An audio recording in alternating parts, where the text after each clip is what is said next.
Pois bem, muito boa tarde. O Facebook não me deixou, na verdade, transmitir pelo desktop. Inventou lá que a câmera está desatualizada, etc. Mas isso me surpreende porque até ontem não estava desatualizada. E agora não sei nem o que fazer para atualizar, mas enfim, não importa.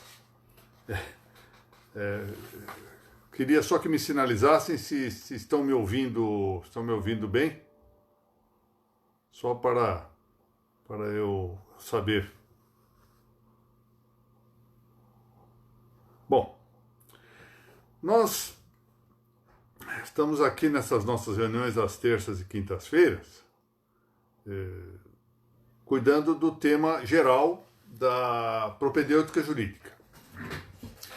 E dentro dessa matéria, da propedêutica, cuidamos inicialmente da noção de direito, começamos a tratar semanticamente disso, fomos um pouquinho na etimologia, fizemos uma incursão no pensamento de Sebastião Cruz para verificar como os símbolos, nesta ideia genial de Sebastião Cruz, conseguiam mostrar melhor a noção de direito do que as palavras com que nós tratamos de exprimir este conceito. Depois nos dedicamos a compreender um tantinho as diversas correntes, ou algumas das diversas correntes do direito natural, seguindo a trilha do grande pensador argentino que foi Guido Soares Ramos. E eu, atendendo a uma sugestão de um dos nossos estimados assistentes aqui, optei por iniciarmos agora uma incursão que vai nos levar a seu tempo a favorecer o discrimen, a distinção entre o direito privado e o direito público. Isso é importante, é uma vetiata quaestio, ou seja, uma questão realmente que não tem uma resposta muito clara, muito simples. E para isso, nós vamos começar exatamente tratando de ingressar no exame do direito público. Há tanto eu vou valer-me aqui de uma das obras, daquele que foi o nosso maior teórico do direito natural clássico, um grande filósofo do direito,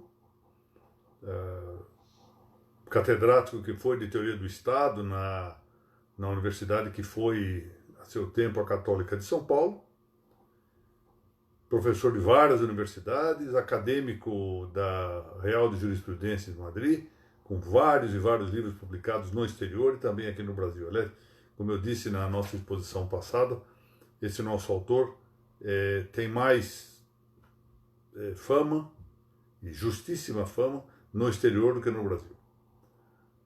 Trata-se de José Pedro Galvão de Souza, que, como penso que muitos sabem, foi o meu principal mestre, um amigo imenso e pelo qual eu tenho um tributo a mais veneranda das admirações e das piedades. José Pedro nasceu em 1912, no dia 6 de janeiro, e morreu após 30 dias internado em uma unidade de terapia intensiva, no dia 31 de janeiro de 1992, pouco depois, portanto, de ter completado 80 anos de idade.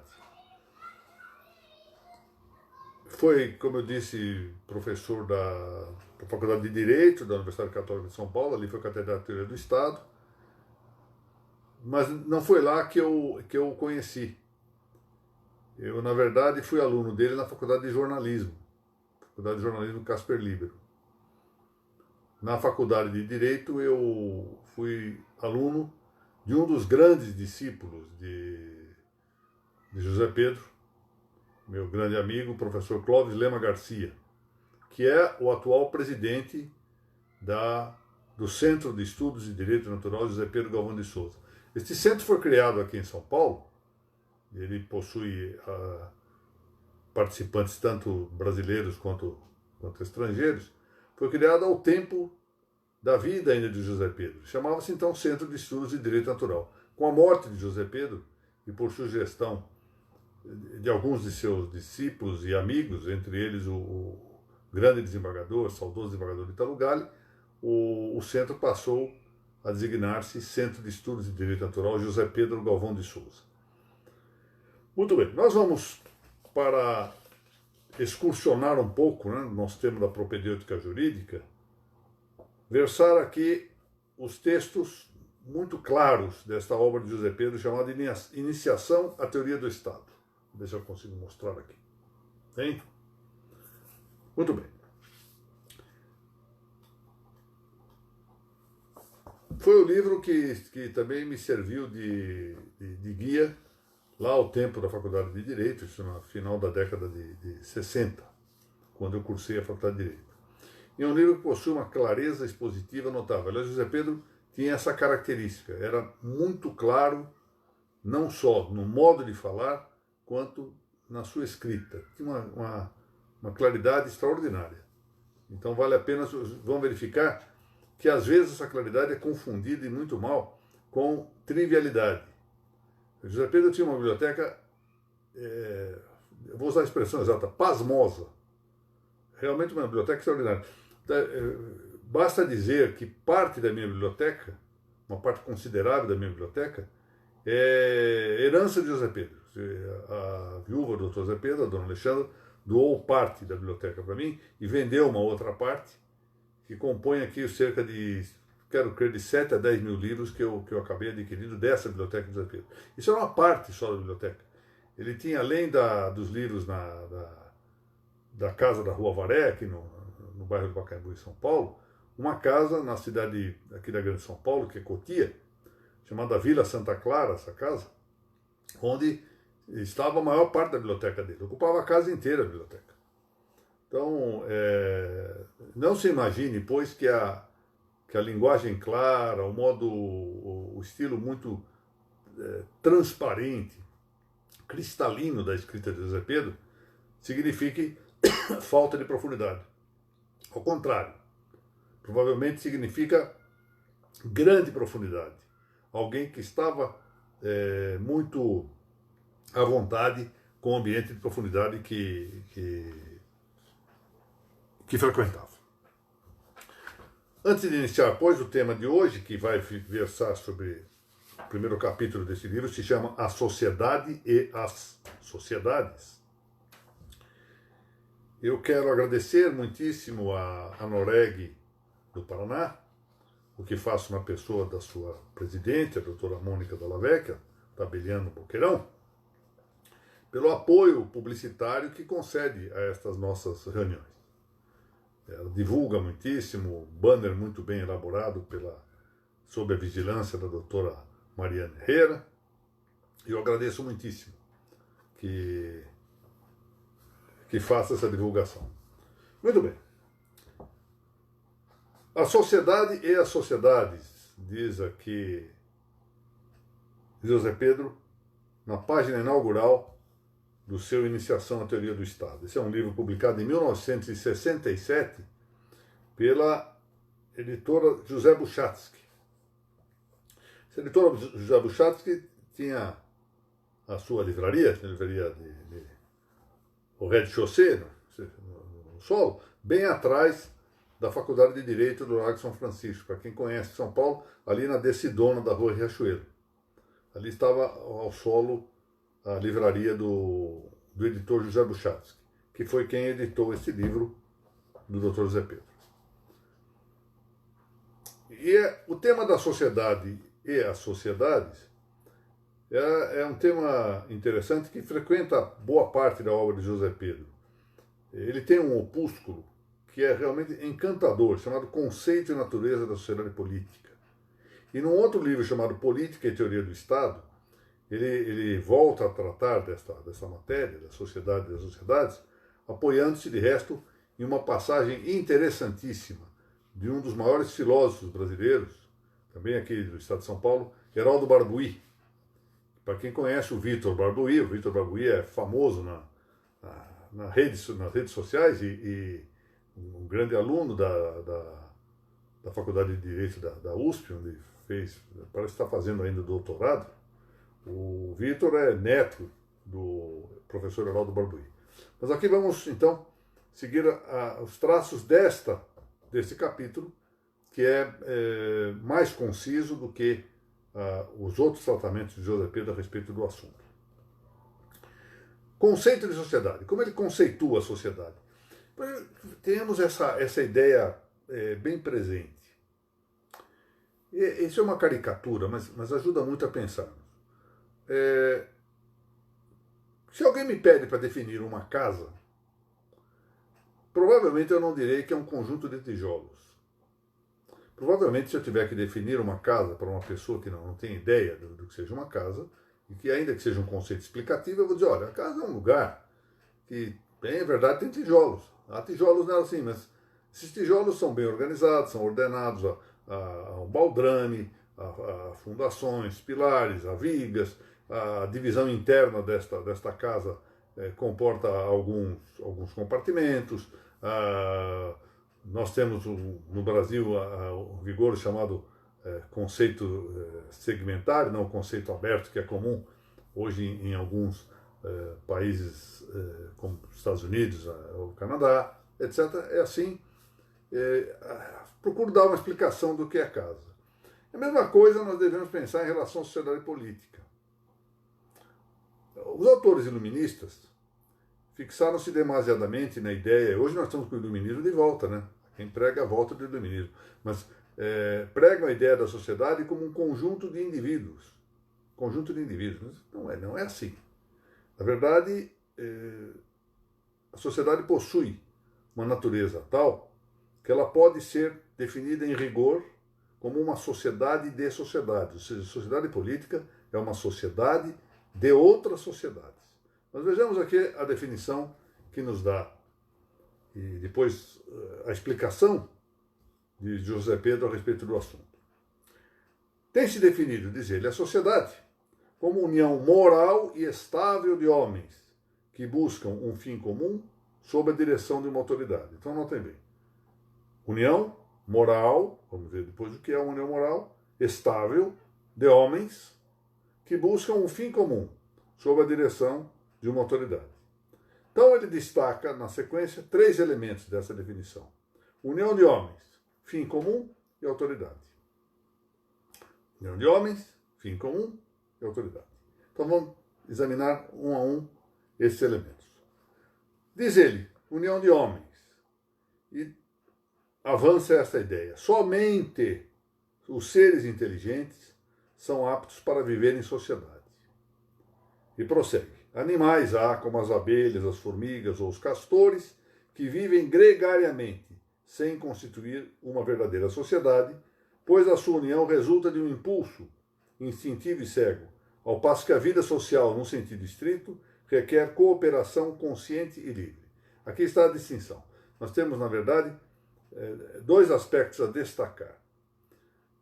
A sociedade, a vida em sociedade, ela é, sem dúvida, animada, ou seja, ela é atrativa da reunião humana, porque o homem possui, em sua natureza, essa tendência a viver em sociedade. Já Aristóteles havia advertido logo ao início do livro da Política isto: o homem é um animal político. O homem é um animal social.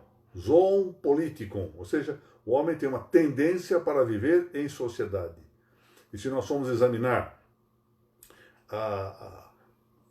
as próprias necessidades corporais do homem, que não tem o volume de pelos, por exemplo, de um animal como um urso, para defender-se do frio, que não tem a capacidade de sozinho alimentar-se, etc., vamos chegar à conclusão de que ele necessita da vida social. E necessita da vida social também para comunicar, agora já do ponto de vista psicológico e espiritual, para comunicar suas ideias.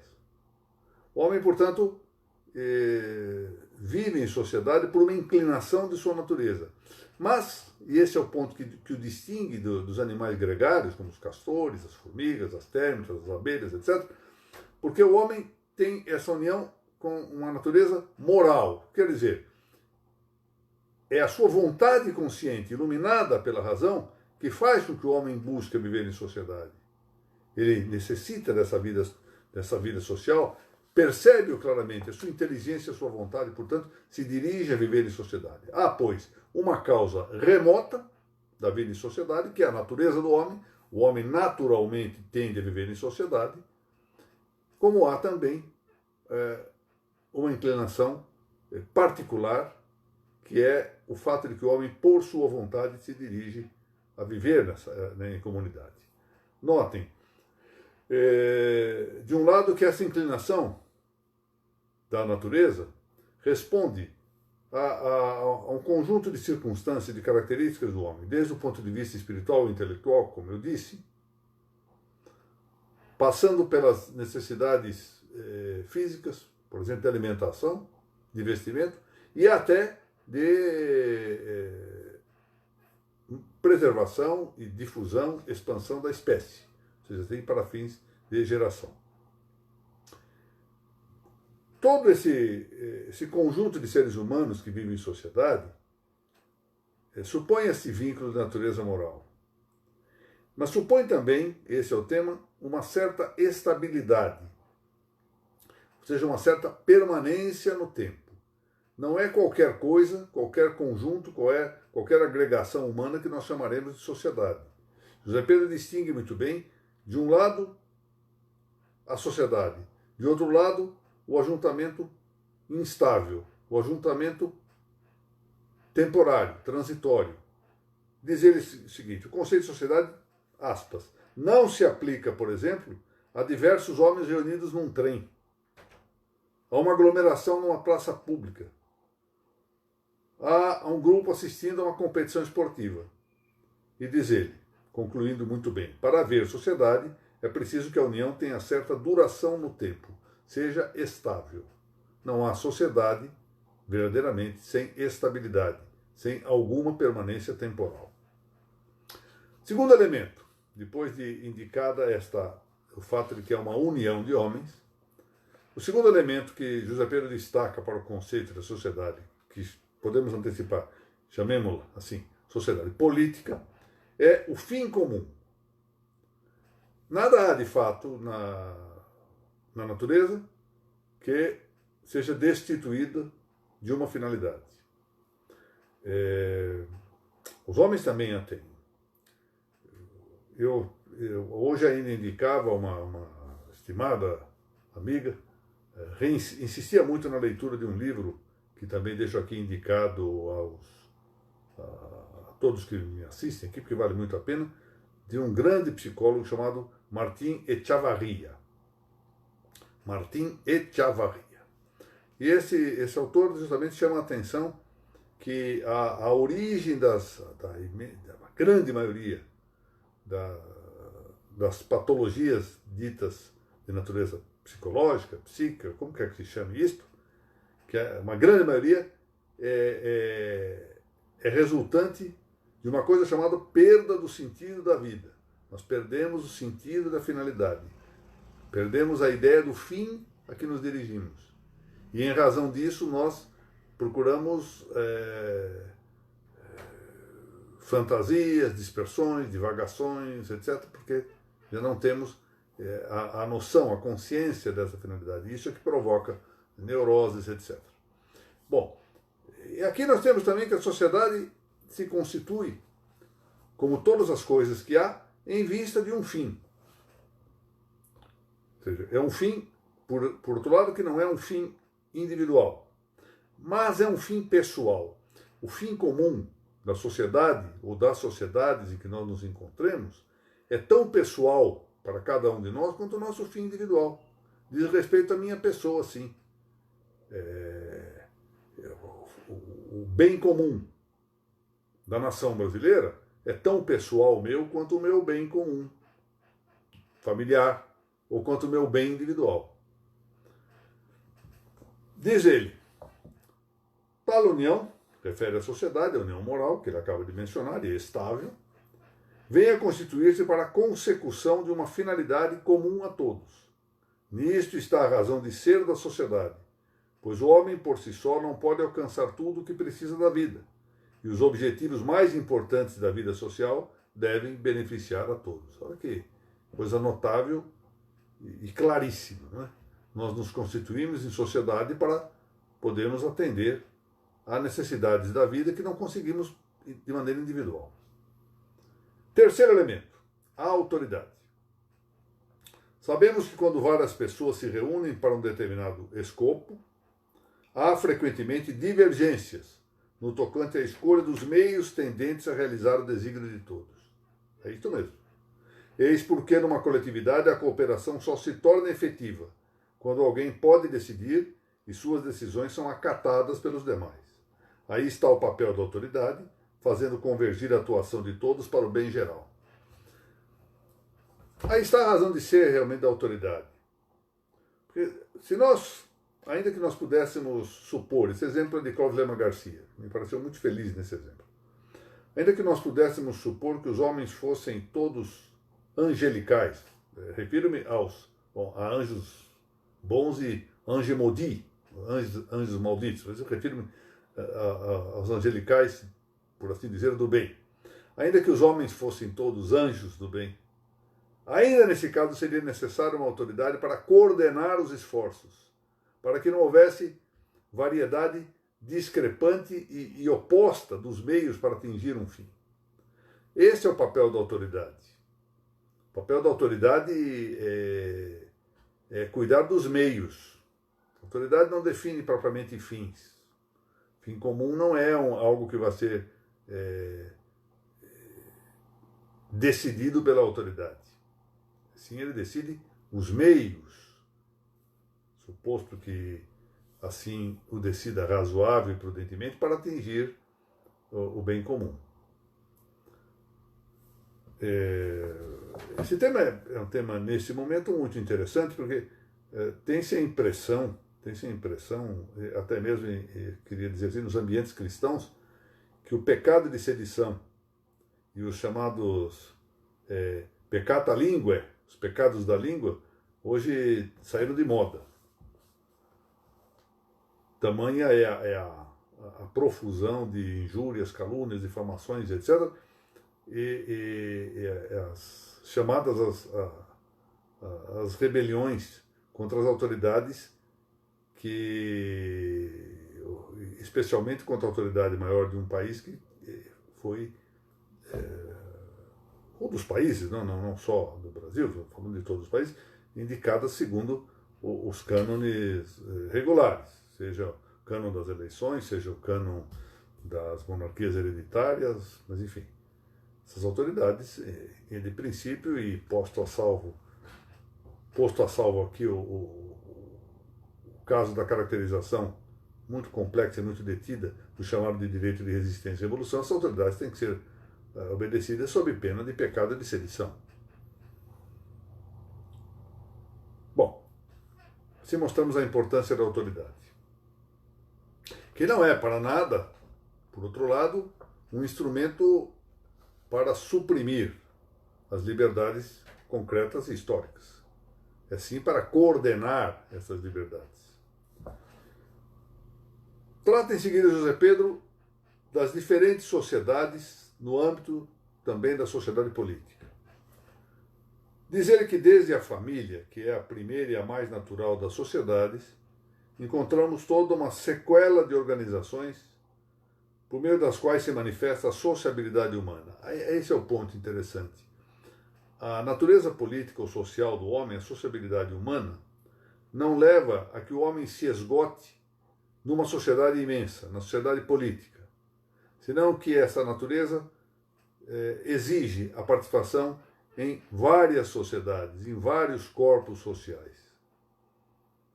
Essa sociabilidade humana ampla foi afirmada por Aristóteles e negada pelos, diz aqui José Pedro, ele costumava referir-se assim a esse mitômano genebrino, que foi Jean-Jacques Rousseau, fala aqui nos Devaneios de Rousseau. É, na verdade, o homem, como dizia Aristóteles, um ser eminentemente social, começando por viver em pequenas comunidades e depois alargando a sua esfera de ação em círculos mais amplos da vida coletiva. Desta forma, diz ele, partindo da família e passando pelo município, as associações profissionais e outras de caráter econômico, as entidades culturais, os grêmios esportivos, chegamos até o Estado. Notem que há várias sociedades. O homem participa de várias dessas sociedades. Participa da família, participa da comunidade vicinal, participa do município, participa das associações profissionais, ainda as antigas corporações, hoje sindicatos, participa de entidades também de pessoas do mesmo ofício. O caso, por exemplo, da Noreg do Paraná é um caso de associação profissional, embora não tenha o caráter exato de uma corporação de ofício, como seria desejável. Participa de associações de caráter econômico, de caráter cultural, da universidade, de grêmios esportivos e participa do Estado. Importa considerar, prossegue José Pedro, que o homem está nesse mundo de passagem.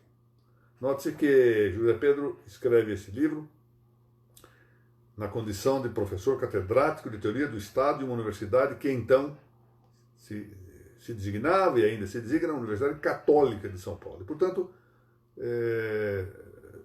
fiel à orientação, ao critério adotado na universidade em que leciona, ele escreve também para confirmar esta mesma orientação que a Universidade Católica havia de possuir. Então, diz ele, o homem está nesse mundo de passagem, destinando-se a uma finalidade transcendente e superior aos objetivos temporais daquela sociedade.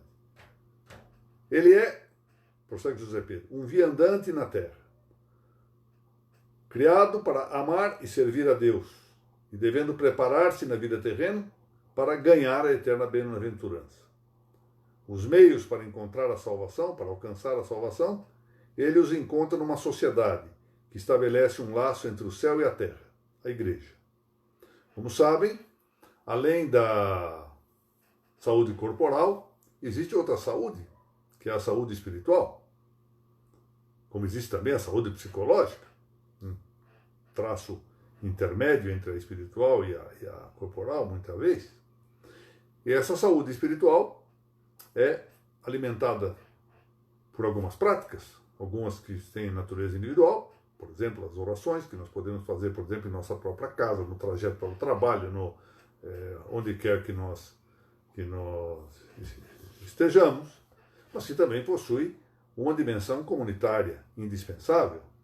A própria definição da igreja como corpo místico de Cristo, essa grande definição da igreja, corpo místico cuja cabeça é nosso Senhor Jesus Cristo, mostra bem esse sentido comunitário da igreja, onde se recebem os sacramentos. Chega a ser espantoso nesse momento, eu confesso. Para mim, chega a ser um motivo de escândalo que haja tanta facilidade entre católicos em dispensar a realização de missas públicas, em achar que está tudo muito bem, permanecer na sua casa, claro, cuidando como deve cuidar da saúde corporal, mas menosprezando, na verdade, ao fundo, os meios para manter a sua saúde espiritual. Quando a vida sacramental possui uma importância realmente fundamental, realmente central, nuclear, para essa salvação a que o homem é chamado. Entre as sociedades organizadas no plano estritamente temporal, diz José Pedro, algumas são necessárias e impostas pela própria natureza. São chamadas sociedades naturais. Tal é primordialmente o caso da família. A família é uma sociedade natural, necessária para a propagação do gênero humano. A família tem essa finalidade.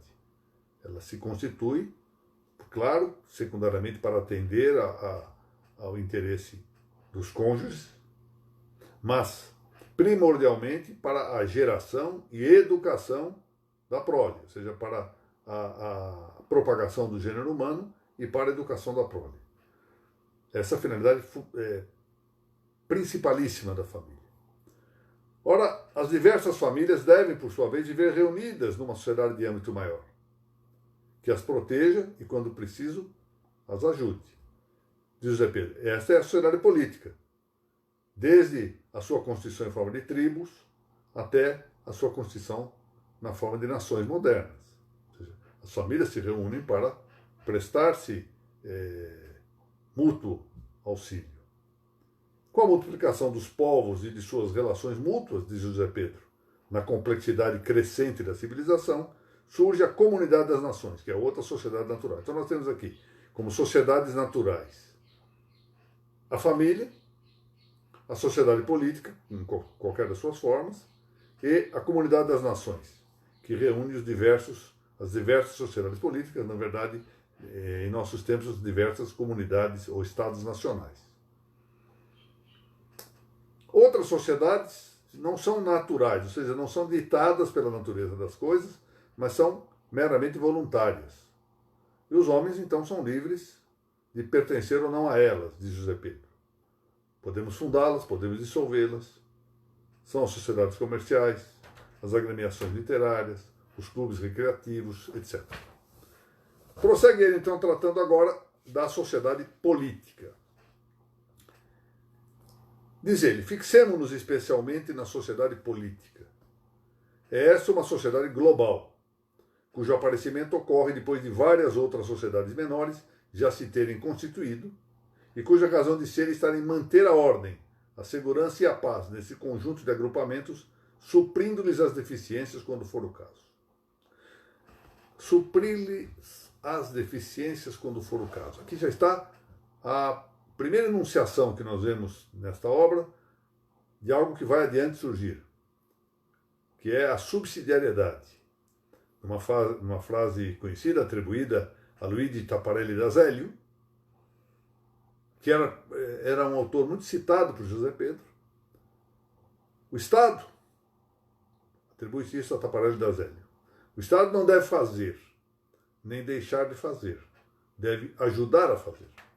E assim, esse princípio também se aplica a todas as sociedades, a todo o relacionamento entre a autoridade e os integrantes da sociedade.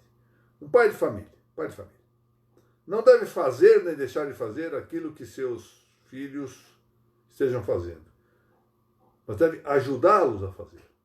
Eu quero pedir desculpas a todos aqui, mas não posso deixar de saudar meu querido amigo, desembargador Pedro Pires de Araújo, que foi partícipe de câmaras desde o Tribunal de Alçada Criminal e também no Tribunal de Justiça de São Paulo, durante mais de uma década. Foi meu revisor no Tribunal de Justiça e terceiro juiz lá no Tribunal de Alçada Criminal da minha turma julgadora. Está jubilado, um grande amigo, de cujo contato tenho muita saudade. Muito obrigado, Pedro. Muito obrigado. Bom, prosseguindo aqui a nossa exposição. Aquilo que alguém pode fazer por si próprio, deve fazer. A autoridade deve subsidiar, auxiliar, e não substituir quem pode fazer. A autoridade não é supressora da liberdade e da atuação dos partícipes da sociedade, em qualquer que seja a sociedade. Prossegue então nosso mestre. Se o homem isolado não é capaz de satisfazer a todas as exigências de sua natureza e as suas aspirações pessoais, da mesma forma esses agrupamentos se relacionam um com os outros e devem ser completados pelo conjunto de todos eles devidamente organizado. Notem aqui já a ideia de uma autoridade, de uma parte maior, de uma parte superior na sociedade política, que é que exatamente corresponde ao conceito de Estado, um dos seus conceitos. Como veremos adiante, o conceito de Estado é analógico, pelo menos analógico, e muito amplo. De onde segue a necessidade de uma entidade de ordem hierárquica superior, capaz de harmonizar e disciplinar tais relações, competindo-lhe realizar uma finalidade que escapa à órbita da ação das sociedades menores. 2 pontos, diz ele. A garantia de um clima de ordem, justiça, harmonia e prosperidade indispensável para que os homens venham a lograr sua felicidade temporal com o máximo possível de segurança. Consequentemente, diz José Pedro, deve reconhecer-se à sociedade política uma dupla missão a ser cumprida pela autoridade que a rege. Primeiro, o estabelecimento e a manutenção da ordem, por meio da elaboração de normas jurídicas adequadas, função legislativa. Lembremos-nos que aqui se fala em função legislativa como elaboração de normas jurídicas adequadas, ou seja, submetidas à prudência legislativa. Prudência legislativa. A função legislativa não é uma função técnica, de poiesis, poética. É uma função de prudência. Lembremos-nos disso. É também para o fim de sua aplicação, ou seja, da lei, na solução dos conflitos de interesses, função judiciária. Interessante. Aplicação das normas jurídicas para solucionar os conflitos de interesses. Normas postas pelo legislador.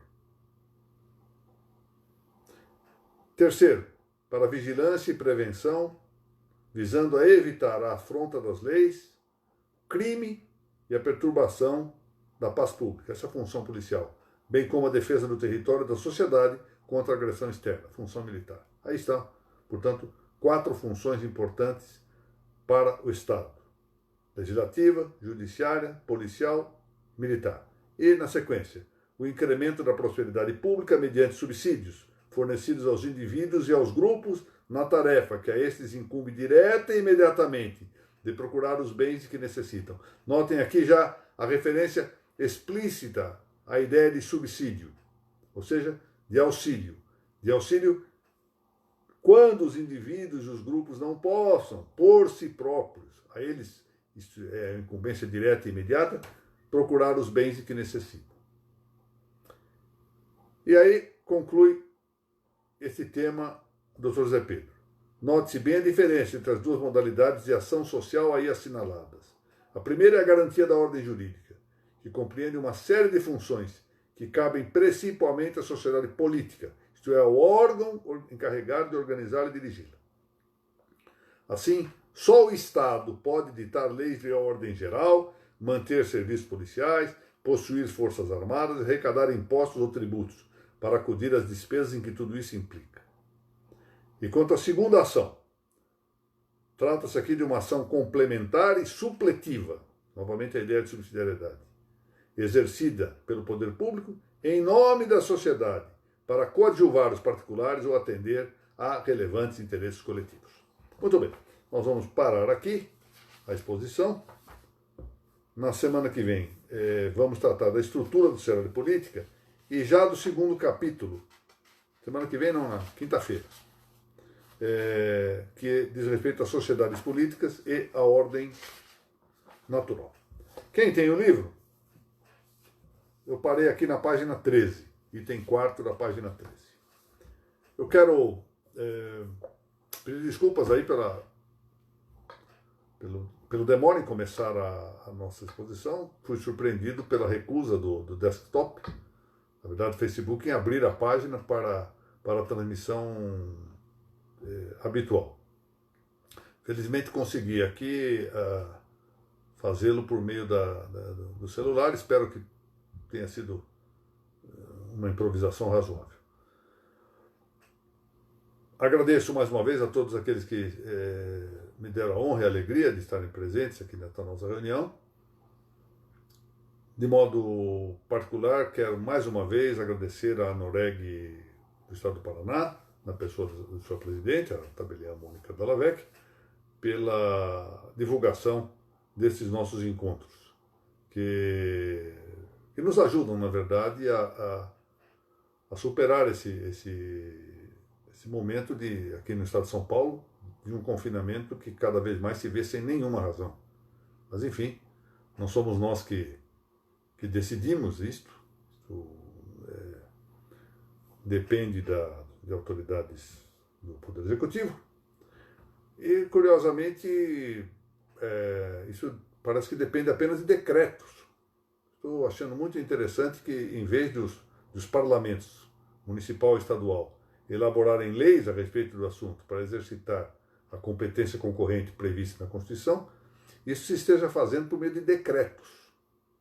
como se os poderes executivos municipal e estadual pudessem expedir decretos autônomos depois da Constituição de 1988, quando só podem fazê-lo de maneira regulamentar. Realmente vivemos tempos um tanto estranhos do ponto de vista jurídico também. Mas, enfim, são questões todas para nós examinarmos e prosseguirmos aqui nesse confinamento. Eu quero, portanto, novamente agradecer a todos e quinta-feira vamos reunir-nos aqui novamente. Muito obrigado. Solidário, muito bem. Os parlamentares estão em quarentena. Ótimo.